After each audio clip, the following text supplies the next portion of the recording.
জীবনে অগ্রসর হওয়ার জন্য আমাদের কাকে প্রয়োজন হয়? মাতা পিতা, বন্ধু, প্রেম, সাহায্য, অর্থ, পরিশ্রম, আশা। ভিন্ন ভিন্ন মানুষ ভিন্ন ভিন্ন বিকল্প চয়ন করে। যদি আমি আপনাকে বলি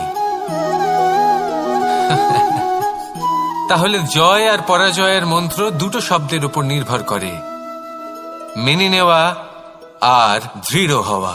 যদি মেনে নেন তাহলে হেরে যাবেন, যদি দৃঢ় হন তাহলে নিশ্চিত রূপে জয়ী হবেন। যদি কখনো আপনি ক্লান্ত হয়ে ওঠেন, আপনি দুঃখী হন, পুরোপুরি ভেঙে পড়েছেন, তখন মেনে নেবেন না যে আপনি ভেঙে পড়েছেন, নয়তো হেরে যাবেন। তখন উল্টে স্থির করবেন যে যাই হয়ে যাক না কেন আমি জয়ী হবই। আর আপনি দেখবেন যে জয় নিশ্চিত রূপে আপনার কাছেই আসবে। তাহলে এই কথা মনে রাখবেন আর আমার সাথে ভালোবেসে বলবেন, রাধা রাধা। সময়, জীবন, কাল। দেখতে গেলে এই তিনটি শব্দ একটি শব্দেরই সমার্থক শব্দ মনে হয়, কিন্তু এই শব্দগুলির অর্থ কি সমান? কখনোই নয়। হ্যাঁ, এই সময় চলতে থাকে, জীবন চলতে থাকে, কালচক্র চলতে থাকে। এই সময় কেটে যায়, কিন্তু এই জীবন একে যাপন করতে হয়। কি বলেন? এই জীবনে কিছু করুন বা কিছু না করুন, জীবন এমনি কেটে যাবে, আপনি জানতেও পারবেন না। কিন্তু সেটা আমাদের উদ্দেশ্য নয়, একে যাপন করতে হবে। এই জীবনে প্রেরণা পেতে শিখুন, প্রেরণা দিতে শিখুন, আহ্বান গ্রহণ করতে শিখুন, আহ্বান জানাতে শিখুন, মহান কাজ করতে শিখুন, ধন্যাত্মক বোধ জাগিয়ে তুলুন। জীবন অতিবাহিত করার অর্থ কি তা আপনি শিখে যাবেন। কারণ সময় কেটে যায়, সমস্ত যুগ কেটে যায়, কিন্তু জীবনের রীতি জীবন কাটিয়ে দেওয়া নয়, জীবন যাপন করা। এই জীবন সম্পূর্ণরূপে অনুভব করতে হবে, নতুন পথ বানাতে হবে।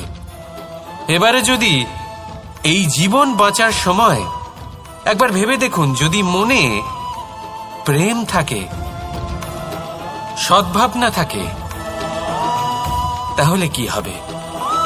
এই জীবনকে বাঁচার অনুভূতিটাই অন্যরকম হয়ে যাবে, একটা আনন্দময় অনুভূতি লাভ করবেন।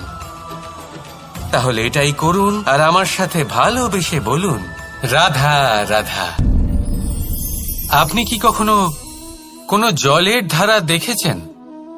তার সামনে যতই মাটি থাকুক না কেন, যতই কাদা থাকুক না কেন, যখন এই জলের ধারা বইতে আরম্ভ করে দেয়, তখন এই কাদাকে নিজেই ধুয়ে নিয়ে যায়। ওই কাদাকে ধুয়ে দেয় এবং নিজের পথ নিজেই তৈরি করে নেয়। তাহলে আপনিও এরকম জলের মতো হয়ে উঠুন। যদি হয়ে উঠতে পারেন, তাহলে নিজের মনের, নিজের ভাবনার, নিজের জীবনের যত অনাবশ্যক তত্ত্ব আছে, অনুপযোগী অংশ রয়েছে, অর্থাৎ অপরিষ্কার অংশ রয়েছে, তা নিজে থেকেই নির্মল হয়ে উঠবে। আর যেরকম জলের ধারা কখনো থেমে থাকে না, সব সময় বয়ে চলে, সেইভাবে আপনিও কখনোই থামবেন না। সবসময় বয়ে চলুন, এগোতে থাকুন। পথে যদি অনেক বিপদ আসে, সমস্যা আসে, থামবেন না, তার উপর নিরন্তর প্রহার করুন, নিরন্তর প্রয়াস করুন আর অগ্রসর হন। আপনি ভেবে দেখুন, এই জলের ধারা কখনো থেমে থাকে না, সবসময় বয়ে চলে, বিপদের সম্মুখীন হয়ে তাকে সাথে বয়ে নিয়ে চলে। সেই জন্য জলের ধারা, প্রবাহমান এই ধারা, এর থেকে কখনো দুর্গন্ধ আসে না, এতে কখনো ময়লা জমতে পারে না, বরং পালিত হয় সুন্দর প্রাণবন্ত জীবজন্তু, যেমন সুন্দর ছোট মাছ। তাই আপনিও এটাই করুন, কখনো থামবেন না, শুধু চলতে থাকুন, জলের ধারার মতো বইতে থাকুন। আপনি আপনার লক্ষ্য অবশ্যই খুঁজে পাবেন, আর তার সাথে নিজের অন্তরের যে মালিন্য রয়েছে তা আপনি নিজেই নিজের থেকে দূরে করে দেবেন। তাহলে আসুন আর আমার সাথে ভালোবেসে বলুন, রাধা রাধা। এবার অনেক সময় মানুষের মনে এরকম প্রশ্ন আসে, প্রশ্ন আসে যে এই সংসারে সবথেকে বড় বিপদ কি? কেউ বলে ধর্ম সংকট, আবার কেউ বলে প্রাণের উপর আসা সংকট।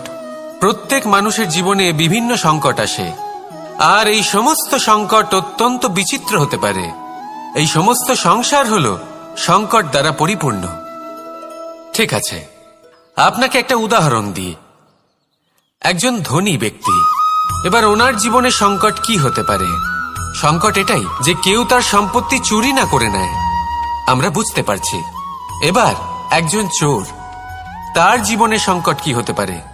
যে চুরি করার সময় সে যদি তার একটা কাশি চাপতে না পারে, তাহলে সে ধরা পড়ে যেতে পারে, ঠিক কিনা?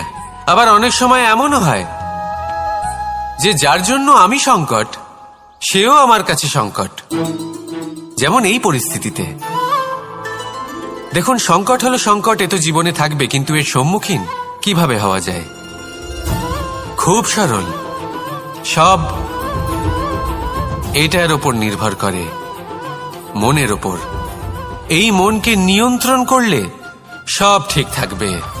এবার যদি ধনী ব্যক্তি মনকে নিয়ন্ত্রণ করে ফেলেন, নিজের অর্থের ব্যবহার শুভ কাজের জন্য, সমাজের সেবার জন্য বিকাশ করতে করেন, ওই অর্থকে একত্রিত করে না রাখেন, তাহলে চুরির সমস্যা, এই সংকট সেখানেই কেটে যাবে।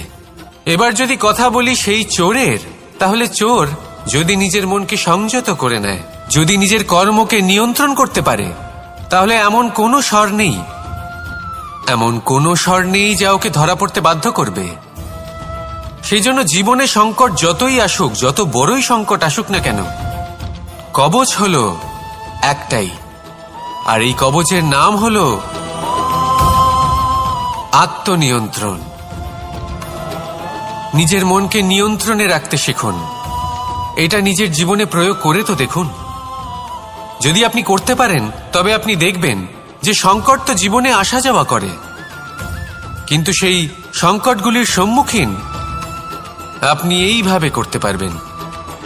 তাহলে সেটাই করুন, আর আমার সাথে ভালোবেসে বলুন, রাধা রাধা। এই দড়িটা দেখুন, ছোট ছোট রেশম দ্বারা তৈরি, এটা সরু সুতো দ্বারা তৈরি হয়েছে এটা, আর এ অত্যন্ত কোমলও বটে। আর আপনি চাইলে এটা সোজাও করে দিতে পারেন, আর চাইলে এটা বেঁকিয়েও দিতে পারেন, আর যদি চান তাহলে এটা গোল গোল করে বেঁধে কোথাও রেখেও দিতে পারেন। এবার এই কোমল দড়ি যদি কোনো নিষ্ঠুর কঠিন পাথরে বারংবার জড়িয়ে দেওয়া হয়, তাহলেও তাকেও কাটতে পারে, নিজের ছাপ ছেড়ে যেতে পারে, সেটার আকারও বদলে ফেলতে পারে। এবার এর কারণ কি? এর কারণ হলো অভ্যাস আর নিরন্তর প্রচেষ্টা। যদি আপনিও চেষ্টা করেন আর নিরন্তর কর্ম করে যান, তাহলে আপনার প্রারব্ধ পাথরের মতো কঠিনই হোক না কেন, তাতে ভাঙন ধরিয়েও আপনি নিজের লক্ষ্যে অবশ্যই পৌঁছতে পারবেন। একটা গুরুত্বপূর্ণ কথা মনে রাখবেন, সুকর্মের অভ্যাস আর নিরন্তর প্রয়াস, এই হলো সাফল্যের মন্ত্র। তাহলে জীবনে এই মন্ত্র আনুন, আর আমার সাথে ভালোবেসে বলুন, রাধা রাধা। বসন্ত ঋতু, এই সময় মন আনন্দে ভরে থাকে, এমন মনে হয় যেন আমরা আকাশে বিচরণ করতে চলে যাই, কিন্তু সেটা তো সম্ভব নয়। সেই জন্য হয়তো আমরা ঘুড়ি ওড়াই, এই ঘুড়িকে নিজেদের প্রতিরূপ মনে করে। এবার অনেক মানুষ আছেন যারা ঘুড়ি ওড়ান, কিন্তু এই কর্মের সারমর্ম কি সেটা কজন বুঝতে পারেন? আপনি এটা মনে করুন যে আপনি হলেন সেই ঘুড়ি, আর এই সুতো যিনি ধরে রয়েছেন তিনি হলেন পরমাত্মা, আর এই সুতো যেখান থেকে শুরু হয় সেই লাটাই হল আমাদের কর্মচক্র। এবার আপনি নিজেই অনুমান করুন যে এই উড়ান কার ওপর নির্ভরশীল, পরমাত্মার ওপর আর আপনার কর্মের ওপর।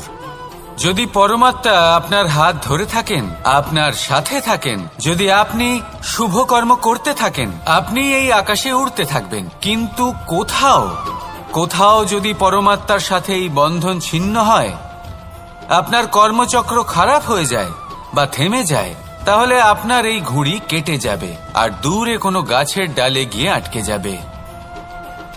তাই শুধুমাত্র ঘুড়ি ওড়াবেন না, তার থেকে শিখুন।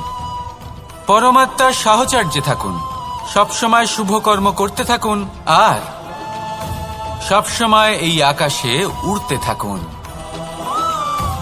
আসুন আর আমার সাথে ভালোবেসে বলুন, রাধা রাধা। জীবনে লক্ষ্য লাভ কি করে করতে হয়? কেউ বলবে বন্ধুদের সাহায্যে, কেউ বলবে প্রেমের সাহায্যে, কেউ বলবে নিরন্তর চেষ্টা করলে, কেউ বলবেন পরিশ্রম করলে, কেউ বলবেন ঈশ্বরের আশীর্বাদে, ইত্যাদি ইত্যাদি। আমি আপনাকে বুঝিয়ে বলি, এই যেমন ত্রিলোক আছে, অর্থাৎ 3 লোক আছে, যাকে সঞ্চালন করে ত্রিদেব বা 3 জন দেবতা। সেইভাবে নিজের লক্ষ্যে পৌঁছানোর জন্য 3টি ভাবের প্রয়োজন পড়ে। প্রথম ভাব হলো স্বপ্ন দেখা। আপনি যদি স্বপ্ন দেখতে শুরু না করেন তাহলে সেখানে পৌঁছতেই পারবেন না। তারপর আপনাকে দৃঢ় সংকল্প নিয়ে সেই পথ যেমনই হোক তাতে চলতে হবে। এ হলো দ্বিতীয় ভাব, দৃঢ় সংকল্প। আর তৃতীয় ভাব হলো সেই লক্ষ্যের যাত্রা পূর্ণ করার জন্য প্রতিবদ্ধ হওয়া। তাই যদি আপনি স্বপ্ন দেখতে পারেন, দৃঢ় সংকল্প দ্বারা পথ যতই কঠিন হোক না কেন তাতে চলতে পারেন, আর সেই লক্ষ্য লাভের যাত্রা পূর্ণ করার জন্য প্রতিবদ্ধ হতে পারেন, তাহলে আপনি নিশ্চিত রূপে আপনার লক্ষ্য লাভ করতে পারবেন। তাই আপনি এটাই করুন আর আমার সাথে ভালোবেসে বলুন, রাধা রাধা। কথায় আছে যে জীবনে কিছু শুরু করার আগে স্বপ্ন দেখা অত্যন্ত গুরুত্বপূর্ণ, আর এটা 100% সত্যিও।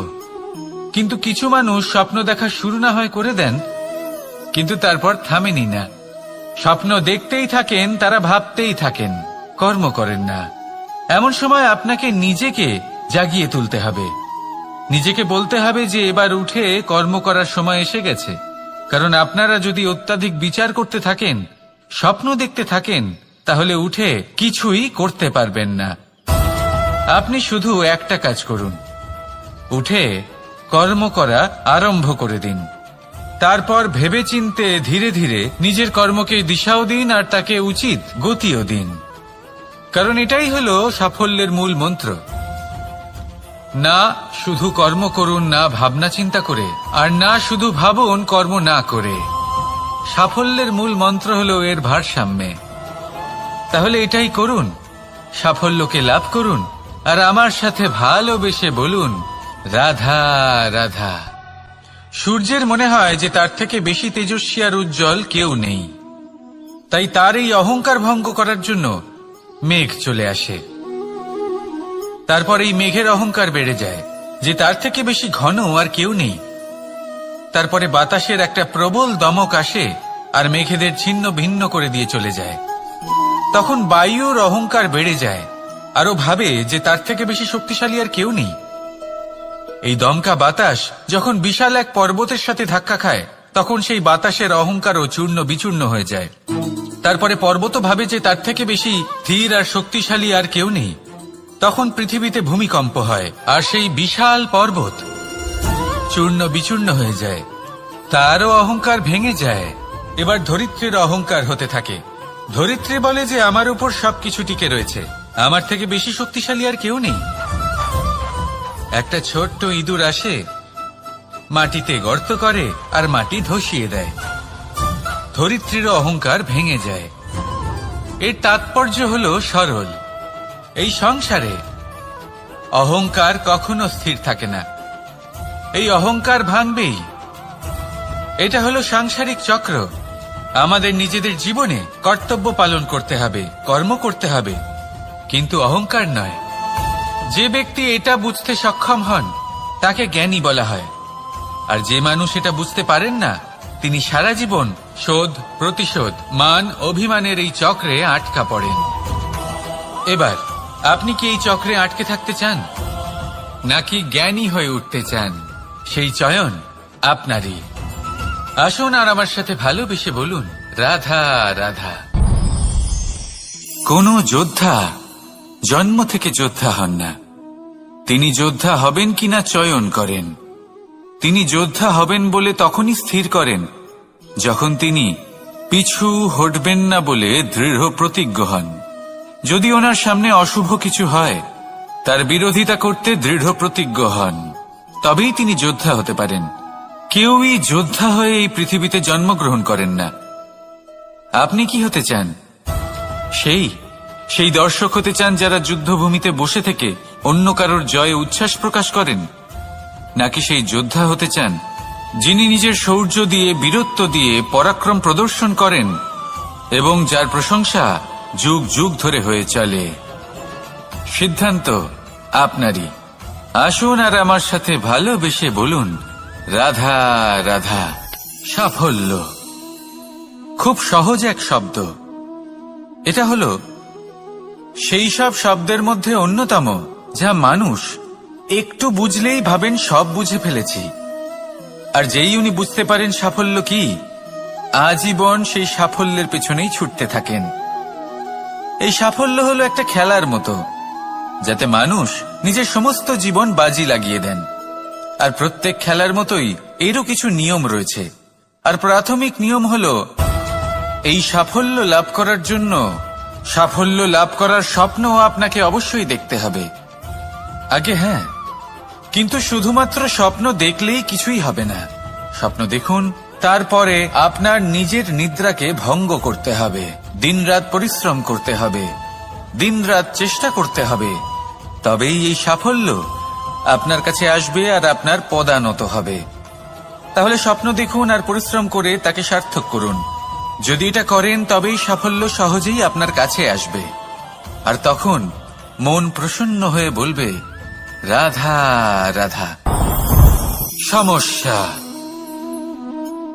প্রত্যেকের জীবনেই সমস্যা আসা যাওয়া করে, আর প্রত্যেক মানুষ সমস্যা আসার পর তার সমাধান খুঁজতে উঠে পড়ে লাগেন। কিন্তু যখনই সমস্যার সমাধান হয়ে যায়, আমরা সুপ্রসন্ন হয়ে যাই এবং অসাবধানও হয়ে যাই। আমাদের মনে হয় যে আমরা সম্পূর্ণরূপে সমস্যার অন্ত করেছি, কিন্তু কোথাও না কোথাও একটা ছোট্ট বীজ রয়েই যায়, আর সেই বীজ আমাদের অসাবধানতার ছত্রছায়ায় বড় হতে থাকে, আর তারপর মহা সংকট হয়ে আবার আমাদের উপর আক্রমণ করে। এই সংকট যে কোনো রূপে আসতে পারে, কোনো শত্রুর রূপেও আসতে পারে, বা কোনো মহামারীর রূপেও আসতে পারে।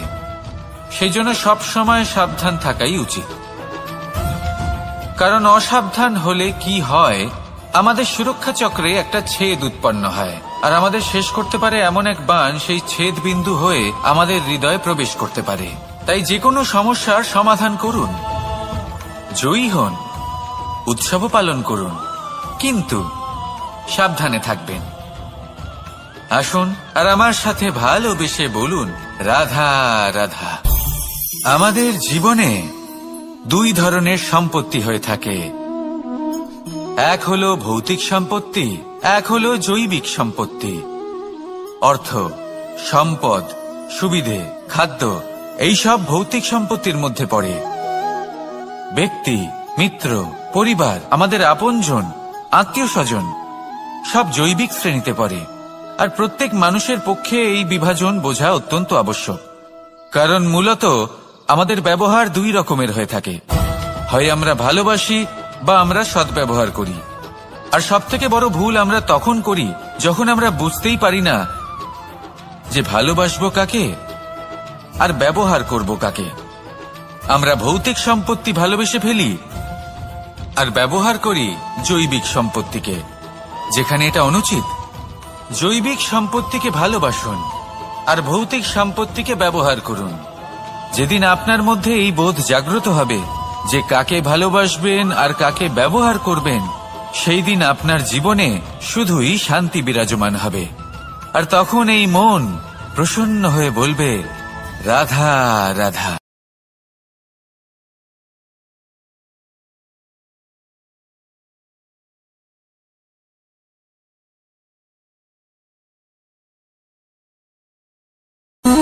সঞ্চয়। মানুষের যখন থেকে বোধ বুদ্ধি হয়, সঞ্চয় করতে আরম্ভ করে দেন। সঞ্চয় করতে থাকেন ভোজনের, সঞ্চয় অর্থের, সঞ্চয় শক্তির। নিজের জন্য করেন, নিজের পরিবারের জন্য করেন, নিজের স্ত্রীর জন্য করেন, সন্তানের জন্য করেন, সন্তানের সন্তানের জন্য সঞ্চয় করেন। সঞ্চয় করার জন্য ওনার কাছে অনেক কারণ রয়েছে, কারণ উনি এটা ভাবেন যে এই সঞ্চিত শক্তির জন্য কেউ ওনার কোনো ক্ষতি করতে পারবে না। মানুষ ভুলে যান একটা গুরুত্বপূর্ণ কথা, এই সত্য, উনি এই সংসারে খালি হাতেই এসেছিলেন আর এখান থেকে ওনাকে খালি হাতেই যেতে হবে। যা এখানকার তা এখানেই থেকে যাবে। আর যদি কিছু ওনার সাথে যায় তা হলো ওনার কর্ম, আর কিচ্ছু নয়। তাই যদি কিছু অর্জন করতে চান তাহলে শুভ কর্ম অর্জন করুন, আত্মশক্তি অর্জন করুন, কারণ পরলোকে এটাই হবে আপনার সম্পত্তি। তাহলে কি এটা আপনি অর্জন করতে চান না? আসুন আর আমার সাথে ভালোবেসে বলুন, রাধা রাধা। জীবনে অগ্রসর হওয়ার জন্য আমাদের কাকে প্রয়োজন হয়? মাতা পিতা, বন্ধু, প্রেম, সাহায্য, অর্থ, পরিশ্রম, আশা। ভিন্ন ভিন্ন মানুষ ভিন্ন ভিন্ন বিকল্প চয়ন করে। যদি আমি আপনাকে বলি তাহলে জয় আর পরাজয়ের মন্ত্র দুটো শব্দের উপর নির্ভর করে, মেনে নেওয়া আর দৃঢ় হওয়া। যদি মেনে নেন তাহলে হেরে যাবেন, যদি দৃঢ় হন তাহলে নিশ্চিত রূপে জয়ী হবেন। যদি কখনো আপনি ক্লান্ত হয়ে ওঠেন, আপনি দুঃখী হন, পুরোপুরি ভেঙে পড়েছেন, তখন মেনে নেবেন না যে আপনি ভেঙে পড়েছেন, নয়তো হেরে যাবেন। তখন উল্টে স্থির করবেন যে যাই হয়ে যাক না কেন আমি জয়ী হবই। আর আপনি দেখবেন যে জয় নিশ্চিত রূপে আপনার কাছেই আসবে। তাহলে এই কথা মনে রাখবেন আর আমার সাথে ভালোবেসে বলবেন, রাধা রাধা। সময়, জীবন, কাল। দেখতে গেলে এই তিনটি শব্দ একটি শব্দেরই সমার্থক শব্দ মনে হয়, কিন্তু এই শব্দগুলো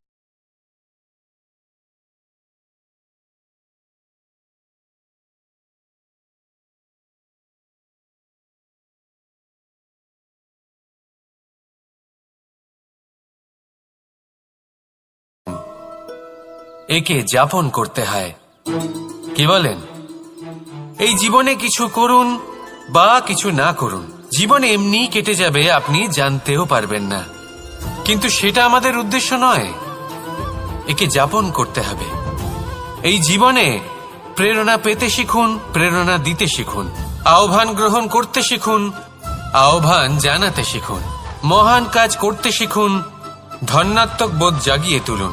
জীবন অতিবাহিত করার অর্থ কি তা আপনি শিখে যাবেন, কারণ সময় কেটে যায়, সমস্ত যুগ কেটে যায়, কিন্তু জীবনের রীতি জীবন কাটিয়ে দেওয়া নয়, জীবন যাপন করা।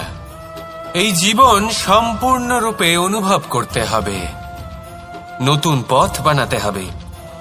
এবারে যদি এই জীবন বাঁচার সময় একবার ভেবে দেখুন, যদি মনে প্রেম থাকে, সদ্ভাবনা থাকে, তাহলে কি হবে? এই জীবনকে বাঁচার অনুভূতিটাই অন্যরকম হয়ে যাবে, একটা আনন্দময় অনুভূতি লাভ করবেন। তাহলে এটাই করুন আর আমার সাথে ভালোবেসে বলুন, রাধা রাধা।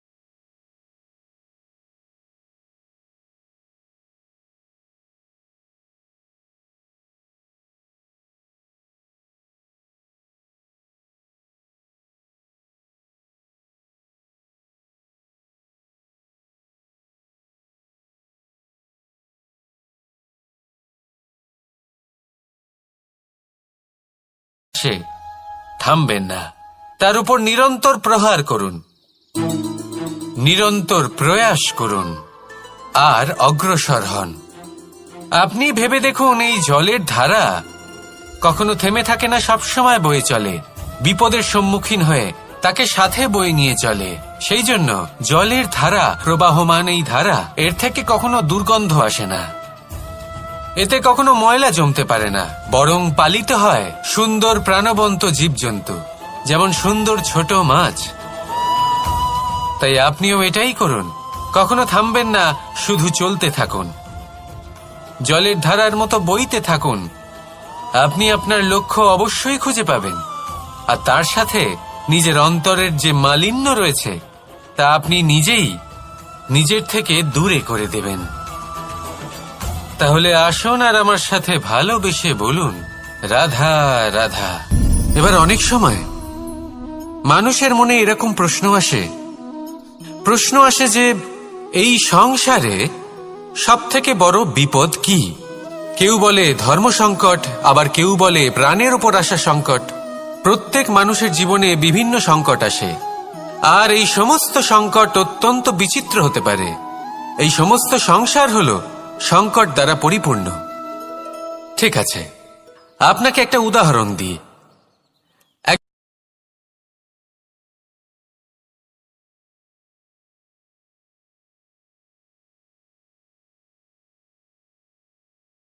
একজন চোর, তার জীবনে সংকট কি হতে পারে?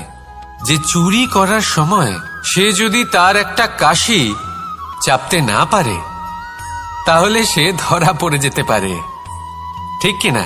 আবার অনেক সময় এমনও হয় যে যার জন্য আমি সংকট, সেও আমার কাছে সংকট। যেমন এই পরিস্থিতিতে দেখুন, সংকট হলো সংকট, এ তো জীবনে থাকবে, কিন্তু এর সম্মুখীন কিভাবে হওয়া যায়? খুব সরল, সব এটার ওপর নির্ভর করে, মনের ওপর। এই মনকে নিয়ন্ত্রণ করলে সব ঠিক থাকবে। এবার যদি ধনী ব্যক্তি মনকে নিয়ন্ত্রণ করে ফেলেন, নিজের অর্থের ব্যবহার শুভ কাজের জন্য, সমাজের সেবার জন্য বিকাশ করতে করেন, ওই অর্থকে একত্রিত করে না রাখেন, তাহলে চুরির সমস্যা, এই সংকট সেখানেই কেটে যাবে। এবার যদি কথা বলি সেই চোরের, তাহলে চোর যদি নিজের মনকে সংযত করে নেয়, যদি নিজের কর্মকে নিয়ন্ত্রণ করতে পারে, তাহলে এমন কোনো স্বর নেই যা ওকে ধরা পড়তে বাধ্য করবে। সেই জন্য জীবনে সংকট যতই আসুক, যত বড়ই সংকট আসুক না কেন, কবচ হলো একটাই, আর এই কবচের নাম হলো আত্মনিয়ন্ত্রণ। নিজের মনকে নিয়ন্ত্রণে রাখতে শিখুন। এটা নিজের জীবনে প্রয়োগ করে তো দেখুন। যদি আপনি করতে পারেন, তবে আপনি দেখবেন যে সংকট তো জীবনে আসা যাওয়া করে, কিন্তু সেই সংকটগুলির সম্মুখীন আপনি এইভাবে করতে পারবেন। তাহলে সেটাই করুন, আর আমার সাথে ভালোবেসে বলুন, রাধা রাধা। এই দড়িটা দেখুন, ছোট ছোট রেশম দ্বারা তৈরি, এটা সরু সুতো দ্বারা তৈরি হয়েছে এটা, আর এ অত্যন্ত কোমলও বটে। আর আপনি চাইলে এটা সোজাও করে দিতে পারেন, আর চাইলে এটা বেঁকিয়েও দিতে পারেন, আর যদি চান তাহলে এটা গোল গোল করে বেঁধে কোথাও রেখেও দিতে পারেন। এবার এই কোমল দড়ি যদি কোনো নিষ্ঠুর কঠিন পাথরে বারংবার জড়িয়ে দেওয়া হয়, তাহলেও তাকেও কাটতে পারে, নিজের ছাপ ছেড়ে যেতে পারে, সেটার আকারও বদলে ফেলতে পারে। এবার এর কারণ কি? এর কারণ হলো অভ্যাস আর নিরন্তর প্রচেষ্টা। যদি আপনিও চেষ্টা করেন আর নিরন্তর কর্ম করে যান, তাহলে আপনার প্রারব্ধ পাথরের মতো কঠিনই হোক না কেন, তাতে ভাঙন ধরিয়েও আপনি নিজের লক্ষ্যে অবশ্যই পৌঁছতে পারবেন। একটা গুরুত্বপূর্ণ কথা মনে রাখবেন, সুকর্মের অভ্যাস আর নিরন্তর প্রয়াস, এই হলো সাফল্যের মন্ত্র। তাহলে জীবনে এই মন্ত্র আনুন, আর আমার সাথে ভালোবেসে বলুন, রাধা রাধা। বসন্ত ঋতু, এই সময় মন আনন্দে ভরে থাকে, এমন মনে হয় যেন আমরা আকাশে বিচরণ করতে চলে যাই, কিন্তু সেটা তো সম্ভব নয়। সেই জন্য হয়তো আমরা ঘুড়ি ওড়াই, এই ঘুড়িকে নিজেদের প্রতিরূপ মনে করে। এবার অনেক মানুষ আছেন যারা ঘুড়ি ওড়ান, কিন্তু এই কর্মের সারমর্ম কি? সেটা কজন বুঝতে পারেন? আপনি এটা মনে করুন যে আপনি হলেন সেই ঘুড়ি, আর এই সুতো যিনি ধরে রয়েছেন তিনি হলেন পরমাত্মা। আর এই সুতো যেখান থেকে শুরু হয় সেই লাটাই হলো আমাদের কর্মচক্র। এবার আপনি নিজেই অনুমান করুন যে এই উড়ান কার ওপর নির্ভরশীল? পরমাত্মার ওপর আর আপনার কর্মের ওপর। যদি পরমাত্মা আপনার হাত ধরে থাকেন, আপনার সাথে থাকেন, যদি আপনি শুভ কর্ম করতে থাকেন, আপনি এই আকাশে উড়তে থাকবেন। কিন্তু কোথাও যদি পরমাত্মার সাথে এই বন্ধন ছিন্ন হয়, আপনার কর্মচক্র খারাপ হয়ে যায় বা থেমে যায়, তাহলে আপনার এই ঘুড়ি কেটে যাবে আর দূরে কোনো গাছের ডালে গিয়ে আটকে যাবে। তাই শুধুমাত্র ঘুড়ি ওড়াবেন না, তার থেকে শিখুন। পরমাত্মার সাহচর্যে থাকুন, সবসময় শুভ কর্ম করতে থাকুন আর সবসময় এই আকাশে উড়তে থাকুন। আসুন আর আমার সাথে ভালোবেসে বলুন, রাধা রাধা। জীবনে লক্ষ্য লাভ কি করে করতে হয়? কেউ বলবে বন্ধুদের সাহায্যে, কেউ বলবে প্রেমের সাহায্যে, কেউ বলবে নিরন্তর চেষ্টা করলে, কেউ বলবেন পরিশ্রম করলে, কেউ বলবেন ঈশ্বরের আশীর্বাদে, ইত্যাদি ইত্যাদি। আমি আপনাকে বুঝিয়ে বলি। এই যেমন ত্রিলোক আছে, অর্থাৎ 3 লোক আছে, যাকে সঞ্চালন করে ত্রিদেব বা 3 জন দেবতা। সেইভাবে নিজের লক্ষ্যে পৌঁছানোর জন্য 3টি ভাবের প্রয়োজন পড়ে। প্রথম ভাব হলো স্বপ্ন দেখা। আপনি যদি স্বপ্ন দেখতে শুরু না করেন তাহলে সেখানে পৌঁছতেই পারবেন না। তারপর আপনাকে দৃঢ় সংকল্প নিয়ে সেই পথ যেমনই হোক তাতে চলতে হবে। এ হলো দ্বিতীয় ভাব, দৃঢ় সংকল্প। আর তৃতীয় ভাব হলো সেই লক্ষ্যের যাত্রা পূর্ণ করার জন্য প্রতিবদ্ধ হওয়া। তাই যদি আপনি স্বপ্ন দেখতে পারেন, দৃঢ় সংকল্প দ্বারা পথ যতই কঠিন হোক না কেন তাতে চলতে পারেন, আর সেই লক্ষ্য লাভের যাত্রা পূর্ণ করার জন্য প্রতিবদ্ধ হতে পারেন, তাহলে আপনি নিশ্চিত রূপে আপনার লক্ষ্য লাভ করতে পারবেন। তাই আপনি এটাই করুন আর আমার সাথে ভালোবেসে বলুন, রাধা রাধা। কথায় আছে যে জীবনে কিছু শুরু করার আগে স্বপ্ন দেখা অত্যন্ত গুরুত্বপূর্ণ, আর এটা 100% সত্যিও। কিন্তু কিছু মানুষ স্বপ্ন দেখা শুরু না হয় করে দেন, কিন্তু তারপর থামেনি না। স্বপ্ন দেখতেই থাকেন, তারা ভাবতেই থাকেন, কর্ম করেন না। এমন সময় আপনাকে নিজেকে জাগিয়ে তুলতে হবে। নিজেকে বলতে হবে যে এবার উঠে কর্ম করার সময় এসে গেছে। কারণ আপনারা যদি অত্যাধিক বিচার করতে থাকেন, স্বপ্ন দেখতে থাকেন, তাহলে উঠে কিছুই করতে পারবেন না। আপনি শুধু একটা কাজ করুন, উঠে কর্ম করা আরম্ভ করে দিন। তারপর ভেবেচিন্তে ধীরে ধীরে নিজের কর্মকে দিশাও দিন আর তাকে উচিত গতিও দিন। কারণ এটাই হলো সাফল্যের মূল মন্ত্র। না শুধু কর্ম করুন না ভাবনা চিন্তা করে, আর না শুধু ভাবুন কর্ম না করে। সাফল্যের মূল মন্ত্র হলো এর ভারসাম্যে। তাহলে এটাই করুন, সাফল্যকে লাভ করুন আর আমার সাথে ভালোবেসে বলুন, রাধা রাধা। সূর্যের মনে হয় যে তার থেকে বেশি তেজস্বী আর উজ্জ্বল কেউ নেই, তাই তার এই অহংকার ভঙ্গ করার জন্য মেঘ চলে আসে। তারপর এই মেঘের অহংকার বেড়ে যায় যে তার থেকে বেশি ঘন আর কেউ নেই। তারপরে বাতাসের একটা প্রবল দমক আসে আর মেঘেদের ছিন্ন ভিন্ন করে দিয়ে চলে যায়। তখন বায়ুর অহংকার বেড়ে যায়, আরো ভাবে যে তার থেকে বেশি শক্তিশালী আর কেউ নেই। এই দমকা বাতাস যখন বিশাল এক পর্বতের সাথে ধাক্কা খায়, তখন সেই বাতাসের অহংকারও চূর্ণ বিচূর্ণ হয়ে যায়। তারপরে পর্বত ভাবে যে তার থেকে বেশি ধীর আর শক্তিশালী আর কেউ নেই। তখন পৃথিবীতে ভূমিকম্প হয় আর সেই বিশাল পর্বত চূর্ণ বিচূর্ণ হয়ে যায়, তারও অহংকার ভেঙে যায়। এবার ধরিত্রীর অহংকার হতে থাকে। ধরিত্রী বলে যে আমার উপর সবকিছু টিকে রয়েছে, আমার থেকে বেশি শক্তিশালী আর কেউ নেই। একটা ছোট্ট ইঁদুর আসে, মাটিতে গর্ত করে আর মাটি ধসিয়ে দেয়। ধরিত্রীর অহংকার ভেঙে যায়। এর তাৎপর্য হলো সরল। এই সংসারে অহংকার কখনো স্থির থাকে না, এই অহংকার ভাঙবেই। এটা হলো সাংসারিক চক্র, আমাদের নিজেদের জীবনে কর্তব্য পালন করতে হবে, কর্ম করতে হবে, কিন্তু অহংকার নয়। যে ব্যক্তি এটা বুঝতে সক্ষম হন তাকে জ্ঞানী বলা হয়, আর যে মানুষ এটা বুঝতে পারেন না তিনি সারা জীবন শোধ প্রতিশোধ মান অভিমানের এই চক্রে আটকা পড়েন। এবার আপনি কি এই চক্রে আটকে থাকতে চান, নাকি জ্ঞানী হয়ে উঠতে চান? সেই চয়ন আপনারই। আসুন আর আমার সাথে ভালোবেসে বলুন, রাধা রাধা।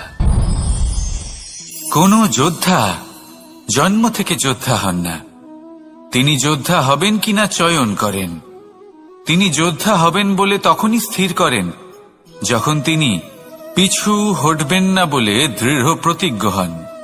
যদি ওনার সামনে অশুভ কিছু হয় তার বিরোধিতা করতে দৃঢ় প্রতিজ্ঞ হন, তবেই তিনি যোদ্ধা হতে পারেন। কেউই যোদ্ধা হয়ে এই পৃথিবীতে জন্মগ্রহণ করেন না। আপনি কি হতে চান? সেই দর্শক হতে চান যারা যুদ্ধভূমিতে বসে থেকে অন্য কারোর জয়ে উচ্ছ্বাস প্রকাশ করেন, নাকি সেই যোদ্ধা হতে চান যিনি নিজের শৌর্য দিয়ে বীরত্ব দিয়ে পরাক্রম প্রদর্শন করেন এবং যার প্রশংসা যুগ যুগ ধরে হয়ে চলে? সিদ্ধান্ত আপনারই। আসুন আর আমার সাথে ভালোবেসে বলুন, রাধা রাধা। সাফল্য খুব সহজ এক শব্দ। এটা হলো সেই সব শব্দের মধ্যে অন্যতম যা মানুষ একটু বুঝলেই ভাবেন সব বুঝে ফেলেছি, আর যেই উনি বুঝতে পারেন সাফল্য কি, আজীবন সেই সাফল্যের পেছনেই ছুটতে থাকেন। এই সাফল্য হলো একটা খেলার মতো, যাতে মানুষ নিজের সমস্ত জীবন বাজি লাগিয়ে দেন। আর প্রত্যেক খেলার মতোই এরও কিছু নিয়ম রয়েছে। আর প্রাথমিক নিয়ম হলো এই সাফল্য লাভ করার জন্য সাফল্য লাভ করার স্বপ্নও আপনাকে অবশ্যই দেখতে হবে আগে। হ্যাঁ, কিন্তু শুধুমাত্র স্বপ্ন দেখলেই কিছুই হবে না। স্বপ্ন দেখুন, তারপরে আপনার নিজের নিদ্রাকে ভঙ্গ করতে হবে, দিনরাত পরিশ্রম করতে হবে, দিনরাত চেষ্টা করতে হবে, তবেই এই সাফল্য আপনার কাছে আসবে আর আপনার পদানত হবে। তাহলে স্বপ্ন দেখুন আর পরিশ্রম করে তাকে সার্থক করুন। যদি এটা করেন তবেই সাফল্য সহজেই আপনার কাছে আসবে। আর তখন মন প্রসন্ন হয়ে বলবে, রাধা রাধা। সমস্যা প্রত্যেকের জীবনেই সমস্যা আসা যাওয়া করে, আর প্রত্যেক মানুষ সমস্যা আসার পর তার সমাধান খুঁজতে উঠে পড়ে লাগেন। কিন্তু যখনই সমস্যার সমাধান হয়ে যায় আমরা সুপ্রসন্ন হয়ে যাই এবং অসাবধানও হয়ে যাই। আমাদের মনে হয় যে আমরা সম্পূর্ণরূপে সমস্যার অন্ত করেছি, কিন্তু কোথাও না কোথাও একটা ছোট্ট বীজ রয়েই যায়, আর সেই বীজ আমাদের অসাবধানতার ছত্রছায়ায় বড় হতে থাকে, আর তারপর মহা সংকট হয়ে আবার আমাদের উপর আক্রমণ করে। এই সংকট যে কোনো রূপে আসতে পারে, কোনো শত্রুর রূপেও আসতে পারে, বা কোনো মহামারীর রূপেও আসতে পারে। সেই জন্য সবসময় সাবধান থাকাই উচিত, কারণ অসাবধান হলে কি হয়, আমাদের সুরক্ষা চক্রে একটা ছেদ উৎপন্ন হয়, আর আমাদের শেষ করতে পারে এমন এক বাণ সেই ছেদ বিন্দু হয়ে আমাদের হৃদয়ে প্রবেশ করতে পারে। তাই যে কোনো সমস্যার সমাধান করুন, জয়ী হন, উৎসব পালন করুন, কিন্তু সাবধানে থাকবেন। আসুন আর আমার সাথে ভালোবেসে বলুন, রাধা রাধা। আমাদের জীবনে দুই ধরনের সম্পত্তি হয়ে থাকে, এক হলো ভৌতিক সম্পত্তি, এক হলো জৈবিক সম্পত্তি।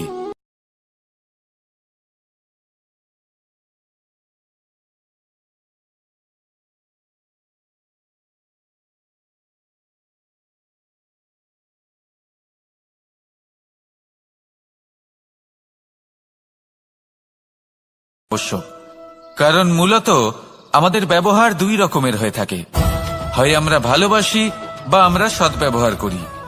আর সবথেকে বড় ভুল আমরা তখন করি যখন আমরা বুঝতেই পারি না যে ভালোবাসবো কাকে আর ব্যবহার করব কাকে। আমরা ভৌতিক সম্পত্তি ভালোবেসে ফেলি আর ব্যবহার করি জৈবিক সম্পত্তিকে, যেখানে এটা অনুচিত। জৈবিক সম্পত্তিকে ভালোবাসুন আর ভৌতিক সম্পত্তিকে ব্যবহার করুন, যেদিন আপনার মধ্যে এই বোধ জাগ্রত হবে যে কাকে ভালোবাসবেন আর কাকে ব্যবহার করবেন, সেই দিন আপনার জীবনে শুধুই শান্তি বিরাজমান হবে। আর তখন এই মন প্রসন্ন হয়ে বলবে, রাধা রাধা।